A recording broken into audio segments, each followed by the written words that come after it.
GeM TV நேயர்கள் அனைவருக்கும் வணக்கம். நான் உங்கள் விஜய் பிலால். இன்னைக்கு வீடியோவில் நம்ம எதை பற்றி பார்க்க போகிறோம் அப்படின்னு பார்த்தீங்கன்னா, ஈரான் பிரச்சனை பற்றி தான் பார்க்க போகிறோம். அதுவும் இல்லாமல் முக்கியமாக இன்னொரு விஷயம் என்ன அப்படின்னு பார்த்தீங்கன்னா, ஈரானில் ஒரு பையன் என்ன பண்ணியிருக்கான் அப்படின்னு பார்த்தீங்கன்னா, இன்ஸ்டாவில் வந்து ஒரு வீடியோ ஒன்று வெளியிட்டிருக்கான். அந்த வெளியிட்ட கொஞ்ச நேரத்திலேயே அந்த பையன் வந்து இறந்து போயிருக்கான். அதுவும் வந்து சூசைட் பண்ணிட்டான் வீட்டிலேயே. சூசைட் பண்ணி இறந்து போயிட்டு அந்த வீடியோவில் ஒரு பல விஷயங்கள் நிறைய விஷயங்கள் வந்து சொல்லியிருக்கான்.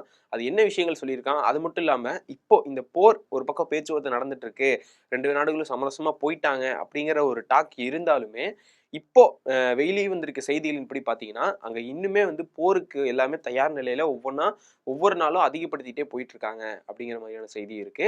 ஸோ அது என்னெல்லாம் நடந்துட்டு இருக்கு என்ன அப்படிங்கிறது எல்லாத்தையும் நம்ம இந்த வீடியோவில் விரிவாக பார்க்கலாம்.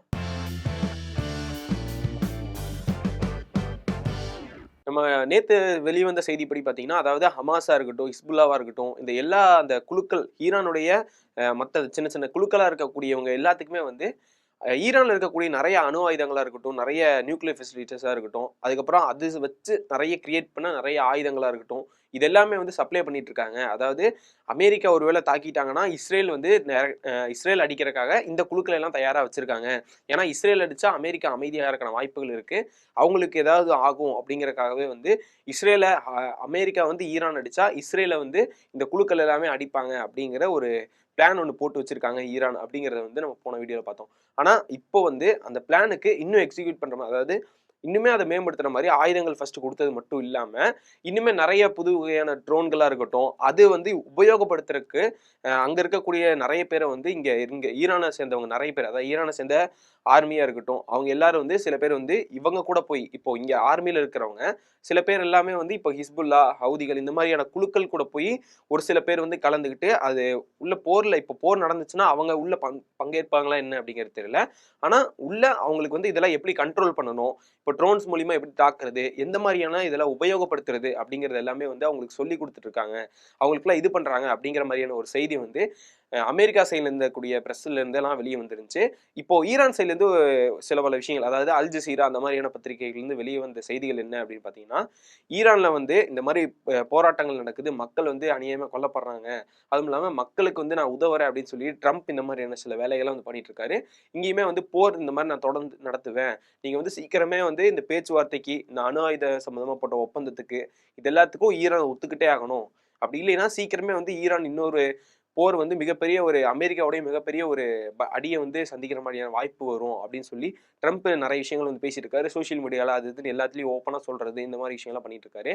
இந்த சூழ்நிலையில தான் வந்து ஈரான் சைடில் இருக்கக்கூடிய ஆர்மியா இருக்கட்டும், வெளியுறவுத்துறை அமைச்சர் அப்பாஸ் அவர்களா இருக்கட்டும், இவங்க எல்லாருமே வந்து பகிரங்கமா நீ என்னதான் மிரட்டு, நீ என்னதான் பண்ணு, நாங்கள் ஓப்பனா நாங்கள் இப்படிதான் பண்ணுவோம் அப்படிங்கிற மாதிரி வந்து சொல்லிட்டு இருக்கும்போது நமக்கே பார்க்கும்போது என்ன அப்படி தோணுதுன்னா, ஈரான் வந்து அவங்க சைடில் வந்து அவங்களுடைய ஆயுதங்களை ரெடி பண்ணுறதுக்காக வச்சுட்டு இருக்காங்க. அணு ஆயுதங்களாக இருக்கட்டும், அந்த நியூக்ளியஸ் ஃபெசிலிட்டிஸாக இருக்கட்டும், செறிவூட்டப்பட்ட யுரேனியம் அது எல்லாமே வந்து அந்த நாட்டுடைய பிரச்சனை. அதாவது இதெல்லாம் பண்ணக்கூடாது, இதெல்லாம் பண்ணக்கூடாது, இதெல்லாம் நாங்கள் வச்சுக்கணும் அப்படிங்கிறத வந்து நீங்கள் வந்து ரூல்ஸ் போடக்கூடாது, இது எங்கள் நாட்டுடைய இது அப்படின்னு சொல்லி அவங்க சொல்றது பார்க்கும்போது இவங்க சரியா தானே சொல்றாங்க, இது நியாயமா தானே கேட்கறாங்க அப்படிங்கிற மாதிரியான கேள்வி எழுப்பப்படும்.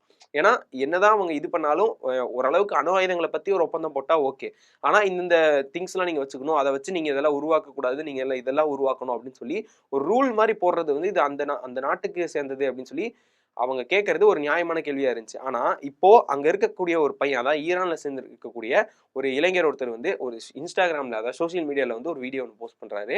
என்ன சொல்லியிருக்காரு அப்படின்னு பார்த்தீங்கன்னா, இந்த மாதிரி இப்ப நடந்திருக்க இந்த பிரச்சனையை பத்தி தான் பேசி அவர் வீடியோ போட்டிருக்காரு. போட்டு முடிஞ்சுட்டு அந்த வீடியோலயே நான் வந்து சூசைட் பண்ணிப்பேன் அப்படிங்கிற மாதிரி சொல்லிட்டு அதோட அந்த வீடியோ முடிச்சதுக்கு அப்புறமா அவர் வந்து சூசைடும் பண்ணியிருக்காரு. ஸோ இந்த விஷயம் தான் வந்து இப்போ பரபரப்பா பேசப்பட்டு இருக்கு. இது வந்து ஈரான் சம்பந்தப்பட்ட பத்திரிகையில ஒரு சில பத்திரிகைகள்ல மட்டும் வந்திருக்கு, மற்ற எந்த பத்திரிகைகளையும் இந்த செய்தி வந்து வெளியே வராம இருக்கு. ஸோ இதுதான் மிகப்பெரிய ஒரு கேள்வி எழும்பி இருக்கு. அதாவது உண்மையாலுமே ஈரான்ல இருக்கக்கூடிய மக்கள் எல்லாருமே வந்து அதாவது ரொம்ப மோசமா அவங்க இனப்படுகொலை மாதிரி வந்து அங்க செய்யறாங்களா, அரசாங்கமே அங்க மக்களுக்கு எதிராக வந்து இந்த மாதிரி பண்றாங்களா, இல்ல அரசாங்கம் வந்து உண்மையாலுமே மக்களை அமெரிக்காட்ட இருந்து சேவ் பண்றதுக்காக தான் இந்த உள்ள நிறைய விஷயங்கள் வந்து பண்ணிட்டு இருக்காங்களா என்ன அப்படிங்கிறது வந்து திரும்பவுமே இன்னத்துக்கு எல்லாருக்குமே வந்து ஒரு ஆச்சரியக்குரியவாகவே இருக்கு. அதாவது என்ன நடந்திருக்கு, அந்த பையன் என்ன சொல்லியிருக்கான் அப்படின்னா, இப்போ ஈரானுக்குள்ள வந்து அமெரிக்கா நாங்கள் வந்து மக்களை காப்பாற்றுறோம், மக்களுக்கான உதவிகளை நாங்கள் செய்கிறோம், மக்கள் நிறைய கொல்லப்படுறாங்க, அங்கே இருக்கக்கூடிய இராணுவமே வந்து கொல்லப்படுறாங்க இப்படிங்கிற மாதிரியான செய்தியெல்லாம் இருக்குது. ஸோ இதனால அமெரிக்கா ஹெல்ப் பண்ணுறேங்கிற மாதிரிலாம் சொல்கிறாங்கல்ல, இதெல்லாமே உண்மைதான், இங்கே வந்து ரொம்ப பெரிய அதாவது இந்த காசால நடந்த மாதிரி, பாலஸ்தீன் நடந்த மாதிரி, உக்ரைன் ரஷ்யால நடக்கிற மாதிரியான இனப்படுகை எல்லாம் விட ரொம்ப மோசமான நிலைமையில வந்து ஈரான்ல நடந்துட்டு இருக்கு. எங்களை சேவ் பண்ற எங்களால வந்து இந்த தலைவர்களை வந்து எதிர்த்து எங்களால போராட முடியாது. இந்த ஈரானுடைய அரசாங்கத்துக்கு எதிராக வந்து மக்கள் எங்களால வந்து எதுவுமே பண்ண முடியாது. கிட்டத்தட்ட 6900க்கும் மேல வந்து மக்கள் வந்து இங்க இறக்கப்பட்டிருக்காங்க. ரீசெண்டா வந்து நிறைய மக்களை வந்து அரெஸ்ட் பண்ணாங்க. போராட்டத்துல யாரு கலந்துக்கிட்டாலும் அரெஸ்ட் பண்றாங்க அவங்கள. அப்படி அரெஸ்ட் பண்ணாலும் வந்து அவங்களை வெளியே விடுறோம் அப்படின்னு சொல்லிட்டு யாரையோ ரிலீஸ் பண்றாங்க. ஆனா யாருமே வந்து அரெஸ்ட் பண்ணப்பட்ட மக்கள் யாருமே வந்து ரிலீஸ் பண்ணப்படாம தான் இருக்காங்க. ஆனா இவங்களை ரிலீஸ் பண்ணியிருக்கோம், இத்தனை பேர் வந்து 100கணக்கான பேரை ரிலீஸ் பண்றோம் அப்படிங்கிற மாதிரியா செய்தி சொல்றாங்க. அப்படி பார்த்தா யாருமே வந்து ரிலீஸ் பண்ணப்படாம தான் இருக்காங்க. ஸோ இதை வந்து எங்களால வந்து தட்டி கேட்க முடியல. நாங்க என்ன பண்ணாலும் அது எங்களை வந்து அவங்களுடைய அதாவது தலைமையை வச்சு அடக்குமுறை பண்றாங்க. ஸோ எங்களை காப்பாற்றணும்னா ட்ரம்ப்பாலையும் அமெரிக்கானாலையும் மட்டும்தான் முடியும் அப்படிங்கிற மாதிரிலாம் வந்து சொல்லியிருக்காரு. இவர் இந்த மாதிரி சொல்லி வீடியோ வெளியே விட்டு இவர் இந்த மாதிரி சூசைட் பண்ணதுக்கு அப்புறமா உண்மையிலேயே வந்து ஈரான்ல வந்து என்னதான் பிரச்சனை நடந்துருக்கு, அங்க மக்களால அரெஸ்ட் பண்றாங்க அப்படின்னு கேட்டாலும் அங்க இதுக்கு முன்னாடி வந்த தகவல் என்ன அப்படின்னு பாத்தீங்கன்னா, அமெரிக்கானாலையும் ட்ரம்ப் இவங்கெல்லாம் வந்து தூண்டப்பட்டு வேற ஒருத்தர் அதாவது வெளிநாட்டுக்கு கூட வந்து இந்த உளவாளியா இருப்பாங்கல்ல, ஸோ அவங்கனாலதான் வந்து உள்ளுக்குள்ள போராட்டம் நடந்துட்டு இருக்கு அப்படிங்கிற மாதிரியான ஒரு கேள்வி இருந்தது. இதனாலதான் வந்து ஈரானுக்குள்ளேயே பிரச்சனை நடந்துட்டு இருக்கு அப்படிங்கிற மாதிரியான ஒரு புரிதல் இருந்தது. இப்போ வந்து என்ன சொல்றாங்க அப்படின்னு, இந்த பையன் இந்த மாதிரி வீடியோ வெளியிட்டதுக்கு அப்புறமா உள்ளக்குள்ள உண்மையாலுமே வந்து ஈரானுடைய அரசாங்கம் வந்து மக்களுக்கு எதிராக நிறைய விஷயங்கள் பண்றாங்க அப்படிங்கிற ஒரு கேள்வி வந்து எல்லாரும் எழுப்ப ஆரம்பிச்சிருக்காங்க. இது சம்பந்தமா மற்ற நாடுகள்ட்ட இருந்துமே வந்து ஒரு கேள்வி எழுப்ப ஆரம்பிச்சிருச்சு. இந்த மாதிரி ஒரு வீடியோ வெளியிட்டு இந்த மாதிரி பிரச்சனை நடந்திருக்கு, இந்த மாதிரி ஒரு பையன் வந்து சூசைட் பண்ணியிருக்கான், இது என்ன ஈரான் சைட்ல இருந்து இதுக்கு என்ன பதில் சொல்றீங்க அப்படிங்கிற மாதிரியான கேள்வி வந்து எழுப்பப்பட்டுருச்சு. ஸோ இது வந்து இப்போ ஈரானுக்கு ஆப்போசிட்டா இப்ப நிறைய ஈரானுக்கு சப்போர்ட்டா பேசிட்டு இருந்த மற்ற நாடுகள் எல்லாமே ஈரானுக்கு அகெயின்ஸ்டா இந்த கேள்வி எழுப்ப ஆரம்பிச்சிட்டாங்க அப்படிங்கிற ஒரு விஷயம் ஒன்று இருக்கு.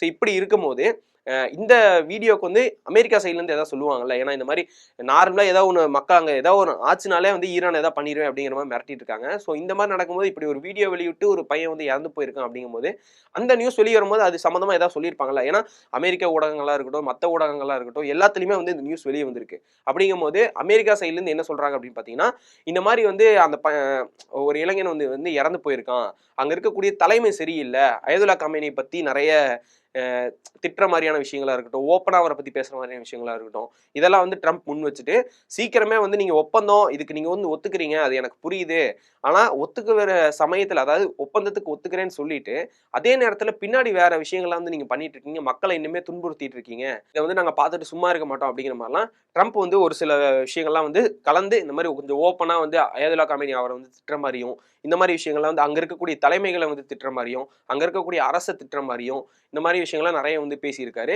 ஸோ இந்த பேச்செல்லாம் இப்போ நடந்துட்டு இருக்கும்போது ரீசெண்டாக தான் வந்து இஸ்ரேலுடைய அதிபர் நெதன்யாகு அவர் வந்து போய் ட்ரம்ப்பை வந்து சந்திச்சிருந்தாரு. அப்படி சந்திக்கும் போது அவர் என்ன பேசியிருக்காரு அப்படின்னு பார்த்தீங்கன்னா, ஈரான்ல வந்து சீக்கிரமே வந்து ஒப்பந்தம் பேசி முடிச்சிருங்க. ஏன்னா அவருக்கும் தெரிஞ்சிருக்கு, அதாவது ஹிஸ்புல்லா, ஹவுதிகளா இருக்கட்டும், இந்த மாதிரி குழுக்களுக்கெல்லாம் வந்து ஈரான் வந்து ஹெல்ப் பண்றாங்க, நிறைய அணு ஆயுதங்கள் இந்த மாதிரி ட்ரோனு இந்த மாதிரியான ராணுவ ஆயுதங்கள்லாம் வந்து கொடுத்துட்டு இருக்காங்க அப்படிங்கிறது அவருக்குமே தெரிஞ்சிருக்கு. ஸோ அந்த விஷயத்துக்காக நிறைய பிளான் போட்டிருப்பாங்க அப்படிங்கிற ஒரு சந்தேகமும் இருக்கு. இது மட்டும் இல்லாம இப்போ நடந்துட்டு இருக்க பிரச்சனையில சீக்கிரமா ஒப்பந்தத்தை பேசி முடிச்சிருங்க. இன்கேஸ் ஏதோ ஒப்பந்தத்தை பேசி அவங்க சரியா வரல அப்படிங்கும் போது அதுக்கடுத்து வந்து நம்ம என்ன ஸ்டெப் எடுக்கலாம். ஏன்னா இப்போ இந்த பக்கம் வந்து இஸ்ரேலை தாக்குறதுக்காக இவங்க ரெடியா இருக்காங்க, இப்போ அவங்கள வந்து நம்ம எதிர்த்து தாக்குறதுக்காக நம்ம என்ன பண்ணலாம் அப்படிங்கிற மாதிரி இஸ்ரேல் சைட்ல இருந்தும் அமெரிக்கா சைடு கூட ஒரு பேசி கலந்து தான் பேசியிருக்காங்க அப்படிங்கிறது சொல்ல வருது. நார்மலா போர் ஒப்பந்தத்தை மட்டும் பேசாம இந்த மாதிரி விஷயங்களையும் வந்து பேசியிருக்காங்க. ஸோ இந்த விஷயத்தை பத்தி உங்களுடைய ஒப்பீனியன் என்ன அப்படிங்கிறத கீழே கமெண்ட்ஸ் சொல்லுங்க. ஈரான்ல நடந்திருக்கிற பிரச்சனை உண்மையாலுமே வந்து மக்களுக்கு அங்க அரசாங்கத்துக்கும் மக்களுக்கு இடையில உண்மையான பிரச்சனையா நடந்துட்டு இருக்கா, இல்ல மத்தவங்கனால கிளப்பி விட்டனால, அதாவது அமெரிக்கா இல்ல அமெரிக்கா இல்ல இருக்கக்கூடிய இந்த ட்ரம்ப்பா இருக்கட்டும், யாருனாலயோ ஒரு கிளப்பி விட்ட பிரச்சனையா அங்க நடந்துட்டு இருக்கா அப்படிங்கிறது என்னங்கிறது சரியா தெரிய வரல. ஏன்னா இப்படி ஒரு பையன் ஒருத்தவங்க ஒரு வீடியோ ஒன்று விட்டுருக்கான் அப்படிங்கும் போது அதுல வந்து ட்ரம்ப்பை சாதகமா படுத்தி நிறைய விஷயங்கள் பேசியிருக்கான் அப்படிங்கும் போது தான் வந்து அங்க வந்து டவுட்டே வர ஆரம்பிக்குது. ஏன்னா ட்ரம்ப்பை சாதகமா பண்ணி ஒரு பையன் வந்து ஈரான்ல இருக்கக்கூடிய ஒரு பையன் வந்து பேசியிருக்கான் அப்படிங்கும் போது அது வந்து ஒரு கேள்விக்குரிய விஷயமா ஒரு டவுட்டாவே வந்து எல்லாத்துக்கும் கிரியேட் ஆகுது. ஏன் இந்த பையன் வந்து இப்படி போடணும், இப்படி போட்டு எதுக்கு வந்து இந்த பையன் உயிரோடணும் அப்படிங்கிற மாதிரி இன்னொரு கேள்வியுமே எழுப்பப்படுது. ஸோ இந்த விஷயத்தை பத்தி உங்களுடைய ஒப்பீனியன் என்ன அப்படிங்கிறத கீழே கமெண்ட்ஸ் சொல்லுங்க.